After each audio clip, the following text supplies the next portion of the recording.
I never thought I'd be the one posting my life online, confessing a story I swore would stay buried. Yet here I am, bare, heartbroken, and still in disbelief. This is the story of how trust was shattered, love was tested, and how one decision changed everything. My wife, Sarah, and I had been together for 10 years, married for 8.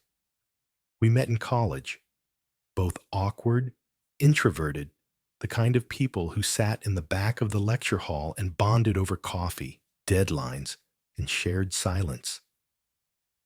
We were each other's first and only. I thought that meant something, that it made us different, stronger, special. But sometimes the deepest wounds come from the people who once made you feel safest. Everything began to shift when Sarah started a new job. At first, she struggled to fit in.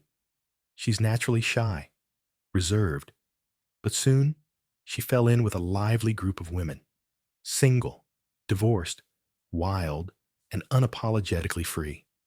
They liked to party, drink late into the night, and flirt like they owed the world nothing. I was happy she was finding her people, until those nights out became more frequent, until my once gentle wife started coming home with red eyes and cheap perfume not her own.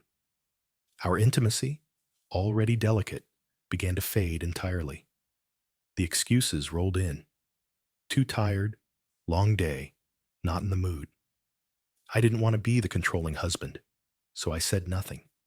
But inside, something was unraveling. Then came Mark. Mark was her new manager. She praised him constantly, how smart he was, how well he handled pressure, how he got her. I told myself not to worry. I wanted to trust her. But something in my gut screamed otherwise. I asked her once, half joking, "What's up with Mark?" She brushed it off, laughed a little too loudly, and changed the subject. Then one night over dinner, she looked me dead in the eyes and asked, "Do you ever regret not sleeping around before we got married?" I blinked, caught off guard. "No," I said. "You're all I need." Her eyes darkened, and for a split second, sadness flickered there. And just like that, she moved on to another topic, as if that bomb hadn't just been dropped in the middle of our conversation. A week later, she brought up opening our marriage. She said she wanted to explore, that she loved me, but felt she had missed out. She talked about experiences she'd never had, about women at work telling her she deserved to live a little. My heart dropped. This wasn't the woman I knew. But not wanting to lose her, I agreed. Stupidly, desperately.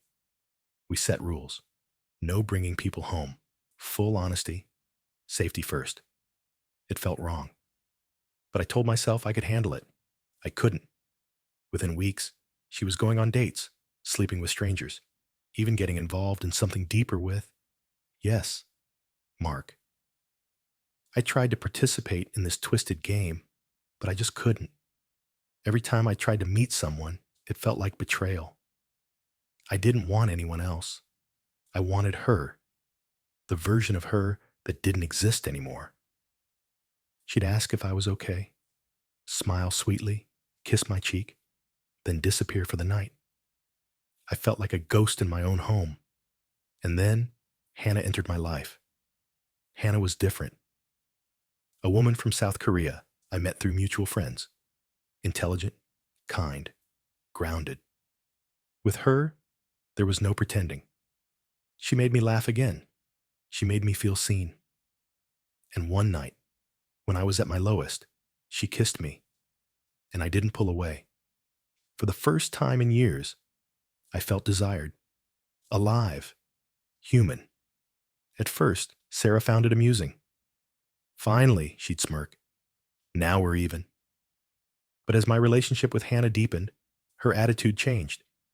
Suddenly, she started trying again, cleaning the house, cooking dinner, initiating intimacy like she hadn't in years. It felt performative, hollow. I asked her why. I just want to prove that I still love you, she said. I laughed bitterly. And Mark? The one night stands? What were they about? She had no answer, just silence and tears. The next morning, she told me she wanted to end the open marriage, said she'd made a terrible mistake, that she'd been manipulated by friends and led astray by Mark. She said she missed us, the U.S., before all this, but I couldn't believe her.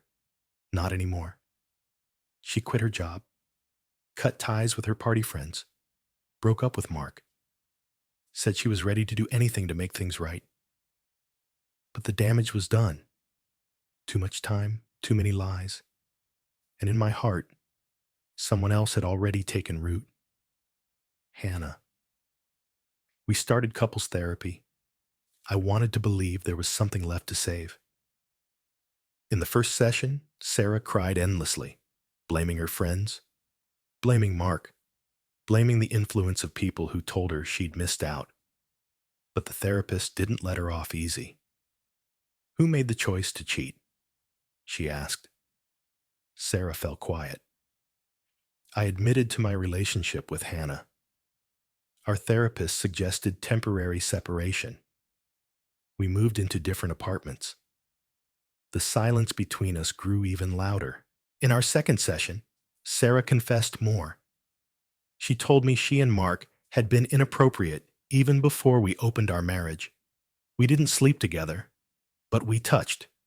We watched each other. Another dagger in the chest. She sobbed. It was stupid.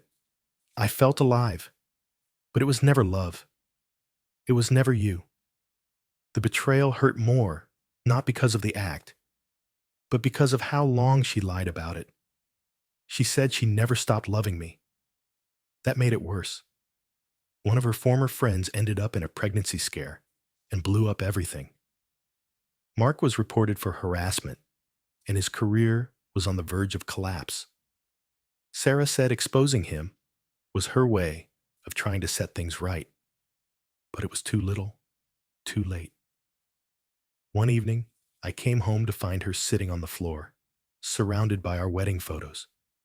She showed me a text from Mark, furious, threatening. I did it for us, she said. I told her I was done with marriage counseling, that I was starting therapy, alone. She wept, begged me to reconsider, but I was already gone, emotionally. I had met with a divorce attorney. Sarah screamed, "What does Hannah have that I don't?" And I told her the truth. If you can't see it now, then you never really saw me at all.